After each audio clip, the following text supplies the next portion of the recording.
Hey guys, got my friend Grant with me today. We're going to overview the tree saddle. A lot of people are high and sold on the tree saddle these days, so we're going to take an overview of it. And we're going to compare it to a millennial lock-on and a lone wolf climber. Stay with us today because today we're looking at an overview of the tree saddle. We have the Trophy Line Covert 2 with the attachments that comes with it. So this is the tree saddle. It's not their newest version, but it's one they came out with last year. Okay, so that's a tree saddle. This is the tree saddle. This is the one that you sit in. I guess you would compare it, probably closest comparison would be some kind of hammock. Okay. You sit in. So you have this that you put around your waist. We'll show you later. This is a platform that you would carry up top. And once you get secure with your sticks and stuff like that, you will put the platform up, attach a tether. Well, you unhook your lineman's belt, attach the tether, and then you will stand and rotate on this attached to your saddle. Okay. So we're going to compare that to two pretty, I would say pretty common and popular other portable stands. This is the Millennium. I think it's the Millennium M2 Lite, or maybe M2. Okay. Standard lock on with a belt that goes on. And then we have the trusty Lone Wolf Climber. Now, Lone Wolf has been around a long time. A long time. This stand in particular, my dad hunted with it for, I think, 10 years. He gave it to me. I've hunted with it for 8. So I only replaced the tree straps one time. So pretty solid for So you $400 gotta back in the day, 20 years out of it. So absolutely. And it makes it special because it was your dad's. yep. He's no longer with me, but we're still rocking with it. But the stand is, and that matters. Now, I'm not exactly up with technology.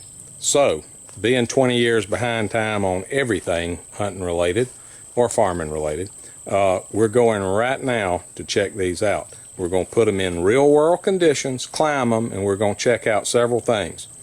Price point, which for people like me, that's not number one, it's close number 2. We're going to check out ease of use, how easy, how quick, and we're going to check out portability. How much junk does it take you to drag in the woods with you to get it up a tree and go up? And we're going to check out time, because time matters. And when I'm climbing, I'm used to lock-ons that it takes me and somebody else an hour. I'm struggling with sticks, I'm climbing. Let's see how the testing goes. All right, how do we use this saddle thing? So we're going to saddle first. So basically this right here is called the bridge.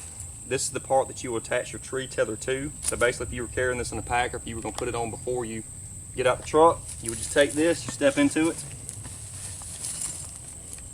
You have a main belt somewhere on it, right here. And another one right there.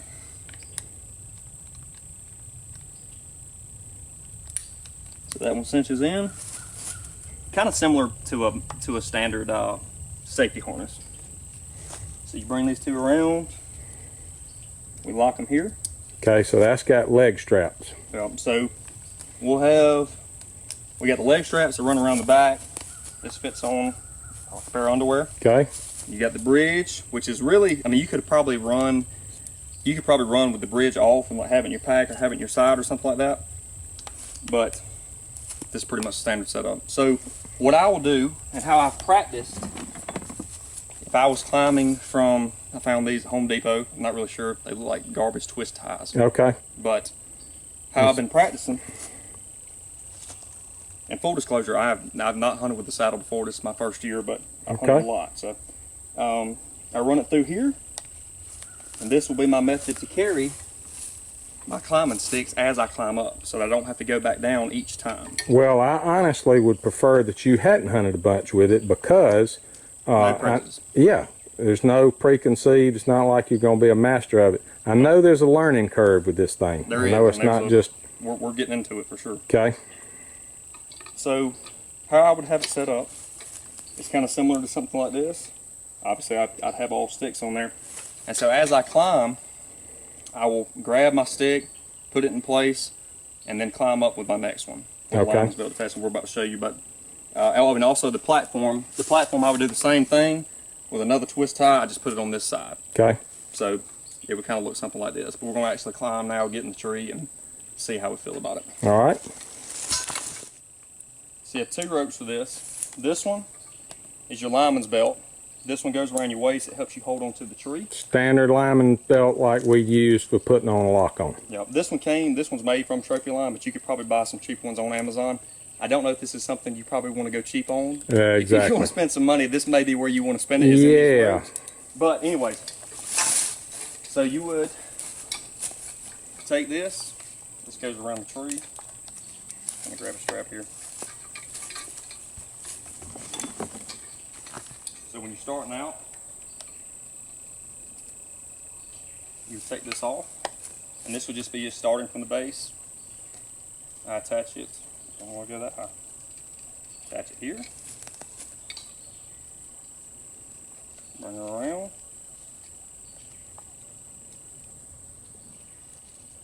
I'm sure there's a million people who can tell me I'm doing stuff wrong already. Well, they probably will, but I'm going to tell you this. I've learned this from what little I know of it. There's a whole lot of ways you can work this tree saddle angle. Skin a cat. So I'm gonna go ahead and climb. All right. Go ahead and do the platform and all that kind of stuff. So step. This is my last step that we're gonna imagine I've already climbed up the tree. This is my last step. I'm putting up my platform. I'm getting set up in the tree. Okay. And getting ready to hunt. Now obviously I'd have a line attached to my bow or pack. All right. So pretty much everybody knows how to operate a lineman's belt. If you need some information on that, there's a lot better videos online. But so I would climb. Again, this is my last stick. How long does it take you to get those sticks around the tree? That looked pretty quick. It's you know, with more practice, it really is not as bad as it seems. But so they say with the lineman's belt not to try to hug the tree, to always keep back tension. And so you would climb kind of like this. So this is my last stick. I'm 20 feet up in the tree right now. Okay. Take this off.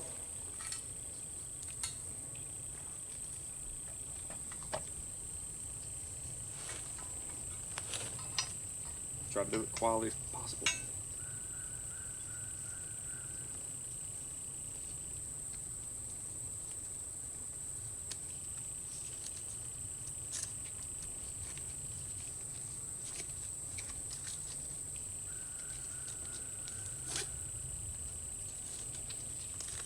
Now adjust it.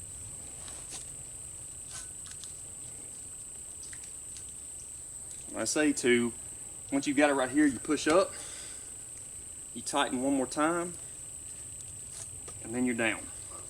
So we'll go up again. Again, using my lineman's belt. Go to the top. You always keep your lineman's belt tight until you have the tree tether in.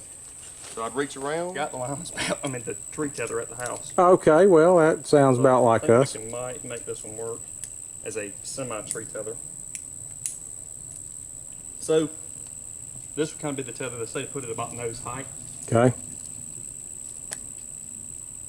And then we would take our bridge. Ideally, again, please, you would stay with it. This is my lineman's belt, and I would have another rope, but you would stay hooked in until you had this finished before you ever done this. You never remove that lineman's belt until this is hooked in.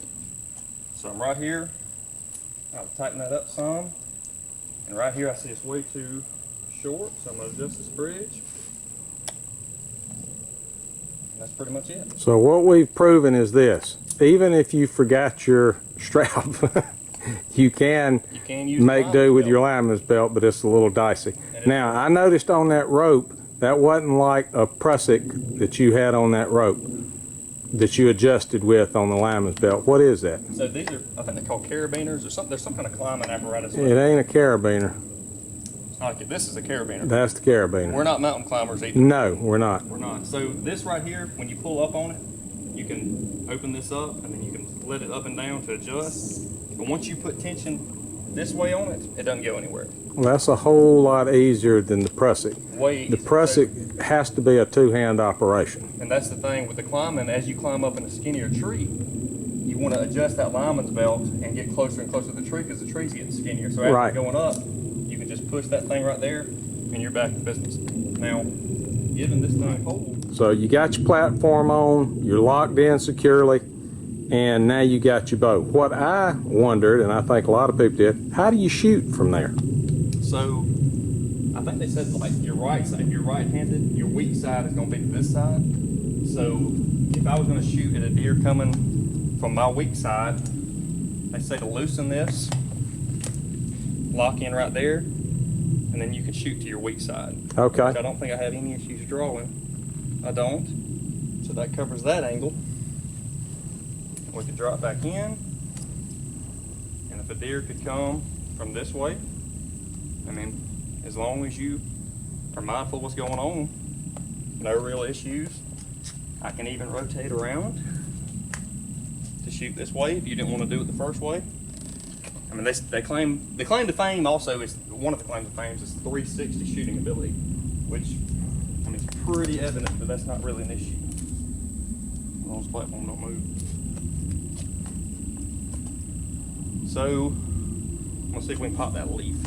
So with dancing around that platform, you can shoot at least 270, 280 degrees. Close. I mean, the weak side, I feel like is a more stable shot. And they say right-handed shooters to this side is worse. But I mean that with this tucked in against It looks pretty darn stable to me. it's fine. So And even with as we'll see with the lock on, you're going to have a dead spot that you which cannot typically is shoot right to. up under you. The Right. hard time I have with the lock on and with the climber is shooting deer right in this area because you have the platform in front of you, the limbs can catch, a lot of stuff can happen. Yep, So- too close is a problem. And with trad, we need them close. Yeah, we need something. Smoke the leaf. All right, so we can shoot from this. I'm looking at you put that up, and I'm going to say it would probably take, I'd say 10 minutes. I would say 10. You could do it in 10. That was pretty darn quick. I was So be impressed. missing a rope, not bad. I was impressed. Hope y'all with that. enjoyed the overview. We're also going to compare it next week. That was part 1. Part 2 is going to be a comparison of the tree saddle to a millennial lock-on. Now I'm used to things being old and very difficult to put up and heavy. But next week, part 2, the millennial and a lone wolf climber. We're going to compare them, see which one we rate out the best. Hope you guys enjoyed it. Stay with us on the Whitetail Cartel. We appreciate you watching. And hey, bow season is that close. That close. Thanks for watching, guys. This is a no lie review, and No we lie. did hit the leaf.